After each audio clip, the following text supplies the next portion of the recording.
आज प्रभात खबर के election express के जौन टीम पटना से चल के बरौली के मार्कनट्टो भवानी के धरती पर आई दिया, हम अपना हृदय के तमाम गहराई से बरौली विधानसभा के सम्मानित जनता के तरफ से हार्दिक अभिनंदन करता हूँ, स्वागत करता हूँ। साथ ही बिहार के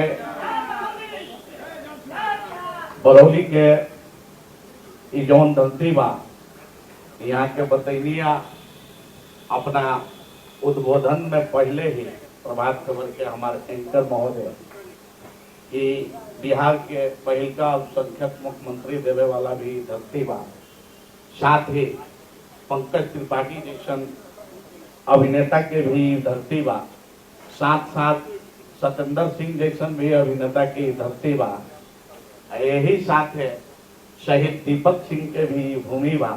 तो शहीद दीपक सिंह के भूमि पर बरौली के मिट्टी पर हम इलेक्शन एक्सप्रेस के तमाम टीम के गोपालगंज के भी हमारे ब्यूरो चीफ अवधेश कुमार राजन जी और उनका टीम पूरा नजर आवत है, हमारे स्थानीय पत्रकार संजय तिवारी जी भी नजर आवत है, सब करा के हम धन्यवाद देते हैं। अभी गुफ्तगू भइला, चर्चा शुरू भइला माननीय राष्ट्रीय जनता दल के अध्यक्ष जी के द्वारा और भाजपा के नेता हमनी के जितेंद्र प्रसाद जी के द्वारा। तो अब हम रउआ लोग से जाने के चाहतनी बरौली के जौन भी सम्मानित जनता भी है, एक पार्टी 15 साल तक ये बिहार में शासन कैलस, बरौली में शासन कैल, और आज एनडीए के सरकार लगभग 20 बरस से शासन में दिया। ये 35 वर्ष में जौन बिहार के और बरौली के बदहाली भइल बा, एक कारण के बा। अभी माननीय अध्यक्ष जी सुनैनी है कि बरौली के हई चीज के जरूरत बा। बरौली में डिग्री कॉलेज होके के चाहिए, पॉलिटेक्निक कॉलेज होके के चाहिए, बरौली के अनुमंडल के दर्जा मिले के चाहिए, बरौली में एक्सप्रेस ट्रेन रुके के चाहिए। अरे भैया, तो ये एक्सप्रेस ट्रेन रुकवाई के केकर जिम्मेवारी बा? 35 साल में एक्सप्रेस ट्रेन नहीं के रुकत, 35 साल में बरौली के अनुमंडल के दर्जा ना मिलल, 35 बरस में एक डिग्री कॉलेज ना खुलल, 35 बरस में अपना बरौली अपना बदहाली पर रोवता। तो एकर गुनहगार के बा, एकर जिम्मेवार के बा, एकर जिम्मेवारी के लेता हम रउआ लोग से पूछे के चाहते हैं। जिम्मेवारी यहाँ लोग के लेवे के चाहिए जी। जो और आपकी पार्टी क्या नया बदलाव लाना चाहती है कि जनता आप पे भरोसा कर सके? आप जनता को क्या भरोसा दिलाना चाहेंगे? सबसे पहले तो आपके इलेक्शन एक्सप्रेस के माध्यम से मैं बरौली और पूरे बिहार की जनता को ये विश्वास दिलाना चाहूँगा कि हमारी पार्टी अगर सत्ता में आती है, जनता की सरकार बनती है, तो सबसे पहला अगर कोई काम होगा तो आज बड़े पैमाने पर जो अपने इलाके के मजदूर दूसरे प्रदेशों में जाके 10 से 12-15 हजार रुपया कमाने के लिए जिल्लत की जिंदगी जीते हैं, गाली सुनते हैं, बिहारी कह के उनको नीच दिखाया जाता है। आज महाराष्ट्र का स्थिति आप देख लीजिए, हिंदी भाषी के नाम पर और बिहारी के नाम पर किस तरह से जिल्लत की जिंदगी जीना पड़ रहा है, थूक के चटवाया जा रहा है, लात जूता से मारा जा रहा है। तो सबसे पहला अगर कोई काम होगा तो पलायन रोकने के लिए हम लोग 10 से 12-15 हजार रुपया का रोजगार पंचायत स्तर पर ही पैदा करके देने का काम करेंगे। दूसरा जो बुनियादी समस्या है जिस पर यहाँ चर्चा नहीं हो रही और जिसको लेके किसी भी, चाहे वो सत्ता पक्ष के लोग हों या विपक्ष के, वो विजन किसी के पास है नहीं है, ना ही वो विजनरी लीडर किसी के पास है।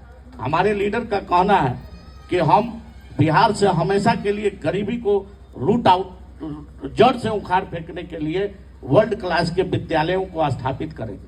विश्व स्तर की शिक्षा हम लोग शिक्षालय विद्यालय खोलेंगे, जहां हमारे बच्चे जाके नेतरहाट तर्ज के विद्यालय में शिक्षा दीक्षा ग्रहण करेंगे और आने वाले समय में हमारे बच्चे बेकार नहीं रहेंगे, वो कहीं ना कहीं सेटल्ड होके अपनी गरीबी हमेशा के लिए दूर कर देंगे।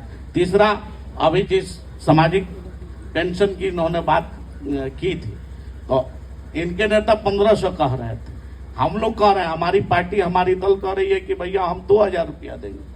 और इसी आनंद फानंद में, ये इनके टेंशन से नहीं, ये जनसुराज के सूत्रधार आदरणीय प्रशांत किशोर की ताकत है कि बिहार के सारे मंचों पे लोगों के बीच जब उन्होंने जाके कहा कि हमारी सरकार बनेगी तो हम 2000 रुपया देंगे, 400 रुपया भीख के रूप में नहीं देंगे। तो ये जनसुराज के दबाव से हुआ, ये किसी राजद वजद के दबाव से नहीं हुआ। बुनियादी समस्या है, जिस समस्या की आप चर्चा कर रहे हैं कि भाई यहाँ की बुनियादी समस्या हो, यहाँ भाई नली पर, गली पर, आप शौचालय पर चर्चा हो रहा है, लेकिन चर्चा जो बेसिक नीड है, बेसिक जो समस्याएं है उस पर होनी चाहिए। बरौली की समस्या है अनुमंडल का दर्जा दिलाना। अनुमंडल का दर्जा का मांग किसने किया, के बात किसने कही थी के भी बाबू?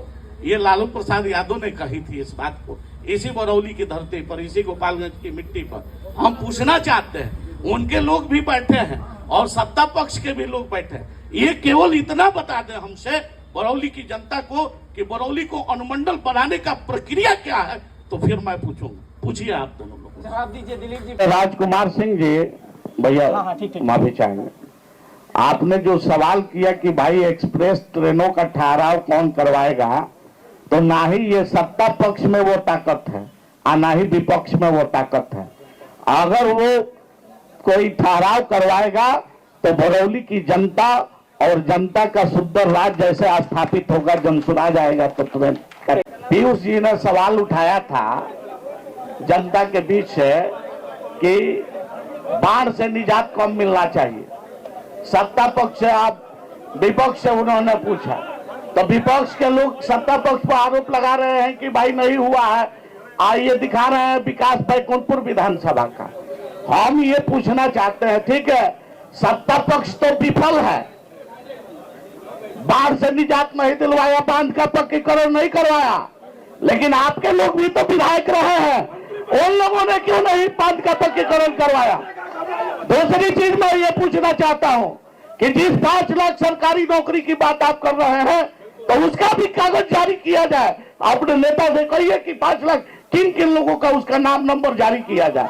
ये छलावा नहीं चलेगा, ये ठगने का काम जो है राजद और एनडीए के लोग जो कर रहे हैं, बिहार की जनता अब जान चुकी है और जग चुकी है। इस बार नए विकल्प के साथ सब लोग खड़ा होंगे।